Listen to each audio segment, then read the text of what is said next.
Hello दोस्तों, स्वागत है आपका अपने YouTube channel art study for exam. दोस्तों, जैसा कि आप लोग जानते हैं कि वीडियो एग्जाम 2018 का स्टार्ट हो चुका है। ठीक है, जिसमें कि पहला शिफ्ट का एग्जाम हो चुका है, उसका हम लोग एनालिसिस करेंगे। ठीक है, वीडियो एग्जाम 2018 का। ठीक है, उसका फर्स्ट शिफ्ट का एनालिसिस हम लोग कर रहे हैं, जिसमें कि पहला है हिंदी हिंदी परीक्षण और लेखन योग्यता। ठीक है, इसका हम लोग एनालिसिस करेंगे। ठीक है, इसमें जो कि 50 प्रश्न आए थे, उसमें देखेंगे कहाँ कहाँ से प्रश्न आए थे और कैसे प्रश्न आए थे। ठीक है, और जिनका एग्जाम होने वाला है आगे, उनके लिए लाभदायक होगा, तो उनके पास जरूर भेज दीजिएगा। ठीक है, चलिए स्टार्ट करते हैं। पहला है, देखिए, विद्यालय की शोभा वही बढ़ा सकता है जो अनुशासन में है। ठीक है, विद्यालय की शोभा वही बढ़ा सकता है जो अनुशासन में है। या किस वाक्य का उदाहरण है, तो ये मिश्र वाक्य का उदाहरण है। ठीक है, मिश्र वाक्य यानी ऑप्शन नंबर डी आपका हो जाता है। अगला क्वेश्चन बढ़ते हैं। श्रुति सम भिन्नात्मक शब्द युग्म लक्ष्य और लक्ष्य का सही अर्थ है। तो देखिए, एक लक्ष्य का जो अर्थ होता है उद्देश्य होता है। ठीक है, और एक लक्ष्य का जो है, एक लक्ष्य का लाख होता है गिनती, यानी ऑप्शन नंबर ए आपका होता है लक्ष्य उद्देश्य और लाख गिनती। ठीक है, नेक्स्ट बढ़ जाता है आपका, किस किस विकल्प में शब्द युग्म का अर्थ भेद सही नहीं है। तो इस पूछा है कौन सा अर्थ भेद सही नहीं है। तो देखिए, ऑप्शन नंबर ए हो जाता है अविराम अविराम, जो कि स्थिर और लगातार नहीं होगा इसका अर्थ। ठीक है, और इन सब का ऑप्शन जो है, इन ये सब सही है, यानी ऑप्शन नंबर ए आपका गलत हो जाता है। ठीक है, चलिए क्वेश्चन नंबर चौथा, निम्नलिखित में से कौन सा शब्द संयुक्त वाक्य का उदाहरण है। निम्नलिखित में से कौन सा संयुक्त वाक्य का उदाहरण है। तो इसका ऑप्शन नंबर सी हो जाता है शाम शाम हुई और गाय घर लौट आई। ठीक है, तो इस संयुक्त बनाने के लिए इसमें और जोड़ा गया है। ठीक है, तो संयुक्त वाक्य हो गया था, यानी ऑप्शन नंबर सी शाम हुई और शाम हुई और गाय घर लौट आई। चलिए थोड़ा इग्नोर कीजिएगा आवाज़ को। अगला क्वेश्चन है, बात बात जुड़वा शब्द में कौन सा उपसर्ग है। बात जुड़वा में कौन सा शब्द है। ठीक है, देखिए, बा हटा देंगे तो जुड़वा हो जाएगा, यानी कौन सा जोड़ा गया, बा जोड़ा गया। ऑप्शन नंबर आपका डी हो जाता है। ठीक है, बात तजुर्बा में कौन सा उपसर्ग है, तो ये आपका डी हो जाता है, बा। ठीक है, पांचवा है,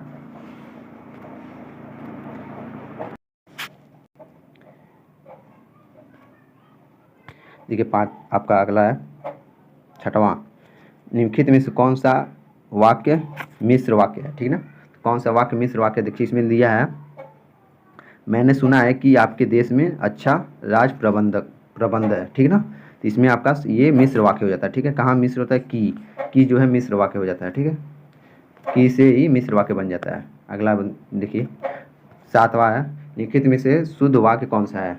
तो शुद्ध वाक्य पूछा है, शुद्ध वाक्य आपका ऑप्शन नंबर सी हो जाता है, भारत में अनेक जातियां हैं। भारत में अनेक जातियां जो है, ये हो जाता है आपका शुद्ध वाक्य। ठीक है, ऑप्शन नंबर सी। चलिए नेक्स्ट क्वेश्चन बढ़ते हैं। नेक्स्ट है, निम्नलिखित में से कौन सा शब्द पुल्लिंग है। निम्नलिखित में से कौन सा शब्द पुल्लिंग है। ठीक है, तो इसमें आपका ऑप्शन नंबर सी हो जाता है, दंपति जो है आपका पुल्लिंग है। ठीक है, ना कि स्त्रीलिंग है। अगला क्वेश्चन नंबर 9, आडंबर का पर्यायवाची शब्द नहीं है। आडंबर का पर्यायवाची शब्द नहीं है। देखिए, ये दर्प हो जाता है, ऑप्शन नंबर सी, दर्प जो है आडंबर का सही पर्यायवाची शब्द नहीं है।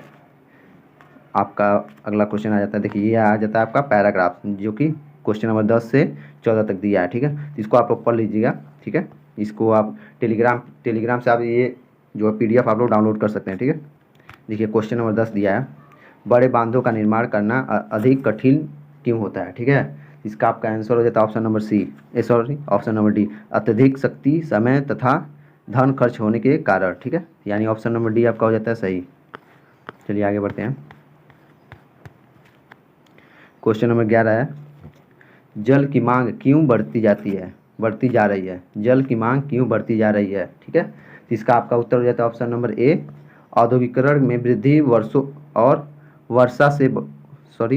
से बढ़ती जनसंख्या तथा कृषि में विस्तार होने से। ठीक है, देखिए औद्योगिकरण में वृद्धि से और वर्षों से बढ़ती जनसंख्या में, ठीक है, और कृषि में विस्तार होने से। ठीक है, यानी ऑप्शन नंबर ए आपका हो जाता है।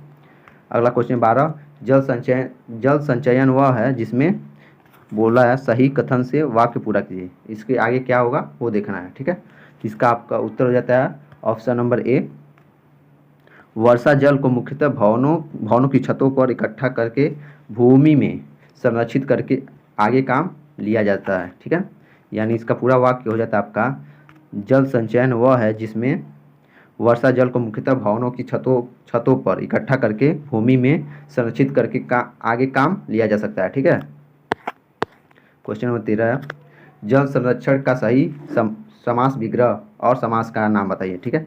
यानी बोला बोला है जल संरक्षण का आपका समास विग्रह करना है और समास कौन कौन सा समास है उसका नाम बताना है, ठीक है। इसका आपका उत्तर हो जाता है ऑप्शन नंबर ए, ठीक है। ऑप्शन नंबर 13 का ऑप्शन नंबर ए हो जाता है। देखिए जल का संरक्षण जो है आपका तत्सम समास है, सॉरी तत्सम तत्सम पुरुष, ठीक है, तत्सम पुरुष समास है, ठीक है, ना कि ऑप्शन नंबर डी नहीं है। ये देखिए कर्मधारय पूछा है, ये गलत है, ठीक है, जो कि ये जल का संरक्षण का तत्पुरुष समास है, ठीक है। क्वेश्चन नंबर 14 है, बांध का निर्माण किया जा सकता है, वाक्य पूरा कीजिए, ठीक है। तो इसमें देखिए उत्तर हो जाता है आपका ऑप्शन नंबर सी, कंक्रीट, चट्टान, लकड़ी और मिट्टी से भी, ठीक है। इसे यानी ऑप्शन नंबर सी आपका हो जाता है। 15 है, कंठ से उत्पन्न होने वाले वर्ड, तो कंठ से कौन सा उत्तर आपका जो क वर्ग होता है, क वर्ग जो है आपका कंठ से निकलता है, ठीक है। तो यानी ऑप्शन नंबर आपका बी हो जाता है, ठीक है। चलिए क्वेश्चन नेक्स्ट क्वेश्चन बढ़ते हैं। निम्नलिखित में किस कवि की वाक्य भाषा ब्रज भाषा नहीं है? तो ये आपका मैथिली शरण गुप्त का जो है ये आपका ब्रज भाषा से संबंधित नहीं है, ठीक है। क्वेश्चन नंबर 17 है, मानसरोवर में किस कहानीकार की कहानियाँ संग्रहित हैं? मानसरोवर में किस कहानीकार की कहानियाँ संग्रहित हैं, ठीक है। तो इसका आपका हो जाता है ऑप्शन नंबर सी, प्रेमचंद की, ठीक है। अगला क्वेश्चन दिया है, अध्यक्ष महानगर पालिका को लिखे जाने वाला शिकायत पत्र, अध्यक्ष महानगर पालिका को लिखे जाने वाला शिकायत पत्र किस श्रेणी में आता है, ठीक है। तो देखिए इसका ये थोड़ा सा क्वेश्चन डाउटफुल है, लेकिन इसका आंसर शायद ये हो सकता है ऑप्शन नंबर डी, व्यक्तिगत पत्र, ठीक है। ऑप्शन नंबर डी हो सकता है, ठीक है, क्योंकि अध्यक्ष महानगर पालिका को लिखा जाने वाला पत्र व्यक्तिगत पत्र ही लिखा जाता है, ठीक है।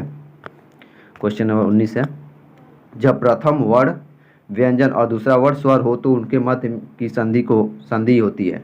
जब प्रथम वर्ण व्यंजन हो और दूसरा वर्ण स्वर हो तो उनके मध्य की कौन सी संधि होती है, ठीक ना।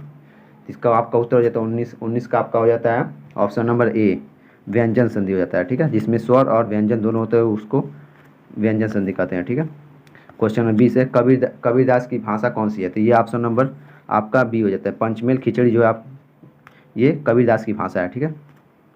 क्वेश्चन नंबर 21 है, एक भारतीय आत्मा किनको कहा गया है? एक भारतीय आत्मा किनको कहा गया है? तो ये कहा गया आपका option number A, Makhanlal Chaturvedi को एक भारतीय आत्मा कहा गया है। क्वेश्चन नंबर 22, भारतीय संविधान के किस अनुच्छेद के अनुसार संघ की राजभाषा हिंदी और देवनागरी लिपि है? तो अनुच्छेद 343, यानी ऑप्शन नंबर डी आपका हो जाता है अनुच्छेद 343 जो है राजभाषा हिंदी और लिपि आपका देवनागरी होगा।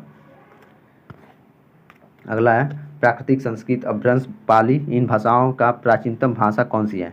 तो कौन सी आपका हो जाता है, आपके ऑप्शन नंबर हो जाता है डी, ठीक है, संस्कृत, पाली, प्राकृतिक होता है, ठीक है। संस्कृत पहले होता है फिर पाली प्राकृतिक होता है। आगे है क्वेश्चन नंबर 24, निम्नलिखित में से कौन सी रचना संग्रह ब्रज भाषा में है? तो आपका ऑप्शन नंबर सी, रसखान रचनावली जो है ब्रज भाषा में संग्रहित है, ठीक है। चलिए आगे है क्वेश्चन नंबर 25, हम चूड़ियाँ पहन रहे हैं, वाक्य की क्रिया किस काल की है? तो ये आपका ये अपूर्व वर्तमान काल की है, हम चूड़ियाँ पहन रहे हैं अपूर्व वर्तमान काल है। क्वेश्चन नंबर 26 है आपका, क्वेश्चन नंबर 26 है, निम्नलिखित में कौन सा सही संधि विच्छेद है, ठीक है। तो ऑप्शन नंबर ए, महर्षि का महा प्लस अर्षि होता है, ठीक है, जो कि ये जो है यड़ स्वर संधि है, ठीक है, यड़ स्वर संधि है, महर्षि जो है वो यड़ संधि है, ठीक है। 27 नंबर आप देख लेते हैं, निम्नलिखित में से अपादान कारक का प्रयोग किस विकल्प में नहीं हुआ है? अपादान कारक का प्रयोग किस विकल्प में नहीं हुआ है? तो आपका ऑप्शन हो जाता है ऑप्शन नंबर सी, पिताजी कार से आए हैं, इसमें अपादान कारक का प्रयोग नहीं हुआ है। इसको आप लोग पेपर में देख लीजिएगा कि, ठीक है, तब पता चल जाएगा। क्वेश्चन नंबर 28, से किस कारक का चिन्ह है, ठीक है, से किस कारक का चिन्ह है? तो आपका ऑप्शन नंबर हो जाता है सी, अपादान से होता है, ठीक है, ठीक है, अपादान से होता है। 29 नंबर, समझौता शब्द में कौन सा प्रत्यय लगा है? समझौता शब्द में कौन सा प्रत्यय लगा है? तो इसमें औता लगा है, ठीक है, ऑप्शन नंबर ए हो जाता है। 30 का हो जाता है, निम्नलिखित में से व्यष्टि शब्द का विलोम शब्द क्या होगा? व्यष्टि शब्द का विलोम शब्द क्या होगा? इसका आपका हो जाएगा ऑप्शन नंबर बी, समष्टि, व्यष्टि का समष्टि होता है, ऑप्शन नंबर बी। 31 है, निम्नलिखित में कौन सा समास का प्रकार सही नहीं है, कौन सा समास का प्रकार सही नहीं है, ठीक है। तो इसका ऑप्शन नंबर सी था पर्णकुटी द्वंद्व द्वंद्व समास, जो कि ये सही नहीं है, ठीक है, यानी ऑप्शन नंबर सी। चलिए नेक्स्ट बढ़ते हैं 32 नंबर। कबहुक हो यही रहनी रहोगो, मतलब ये दिया है आपका रस दिया, कौन सा रस पूछा है इसमें, ठीक है। तो ये आपका हो जाएगा आपका, देखिए ये इसका आपका ऑप्शन नंबर आपका हो जाता है डी शांत रस, ठीक है।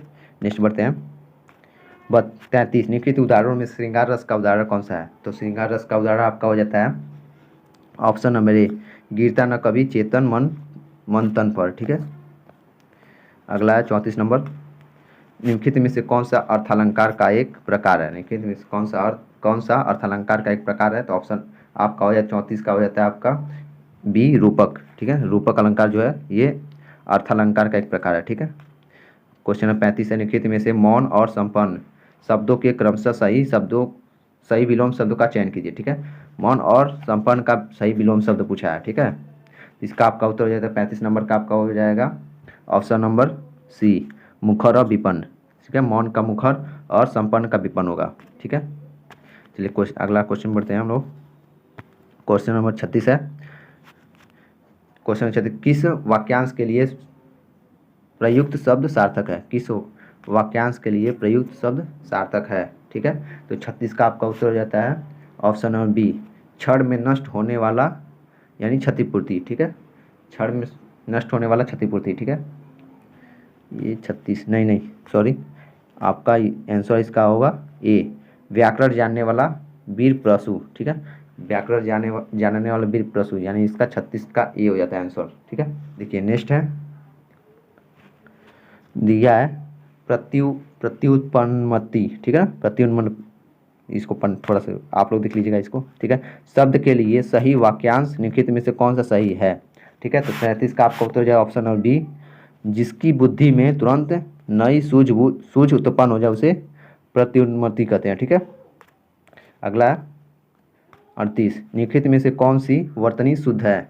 तो आपका ऑप्शन नंबर डी हो जाता है आशीर्वाद, ये यानी ऑप्शन नंबर डी जो है ये आशीर्वाद सही है, ठीक है।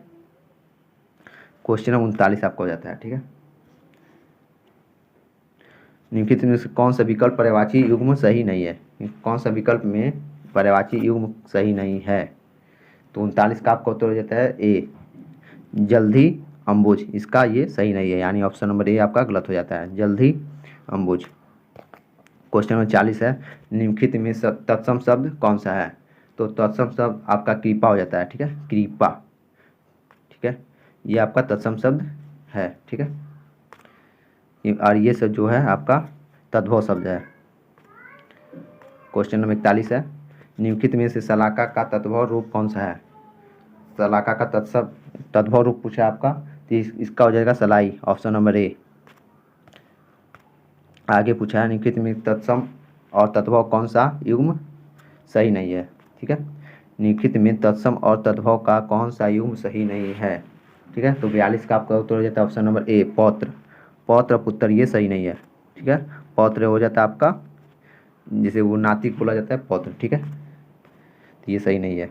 अगला है 43, तरनी तनुजा तट तमाल तरुवर बहु छाए, ठीक है।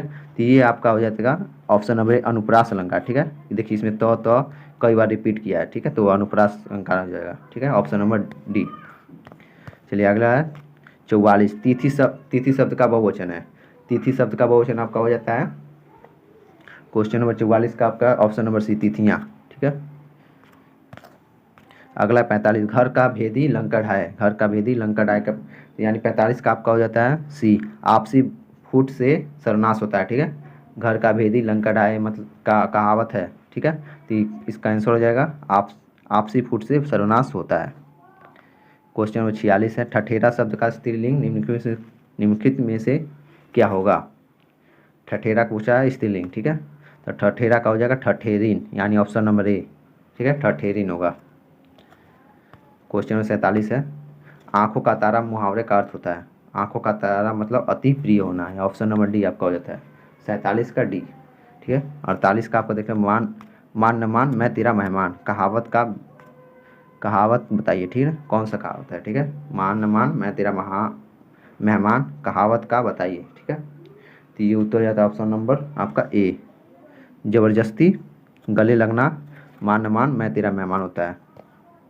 अगला है 49, निम्नलिखित में से वाक्य के शुद्ध रूप बताइए, ठीक है। इसमें कौन सा शुद्ध रूप है, इसका आपका हो जाएगा ऑप्शन नंबर बी, यानी वन में प्रातः काल का दृश्य बहुत ही सुहावना होता है।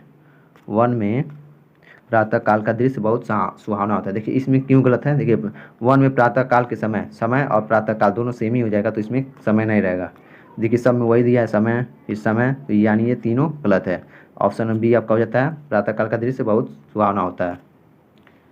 चलिए अगला बढ़ते हैं। 50वां, किस विकल्प में सही शब्द तद्भव है, पूछा है निम्नलिखित किस विकल्प में सही शब्द तद्भव है। तो आपका ऑप्शन नंबर डी होता है छकड़ा काजल खेत, ठीक है, ये तद्भव है, अन्यथा सभी तत्सम है, ठीक है। तो चलिए आप नेक्स्ट में मिलते हैं। आपका रीजनिंग और जीके और आपका मैथ बचा है, ठीक है। उसके लिए थैंक यू। चलिए जिनका एग्जाम आगे होने वाला है उनके पास जरूर शेयर कर दीजिएगा। Thank you.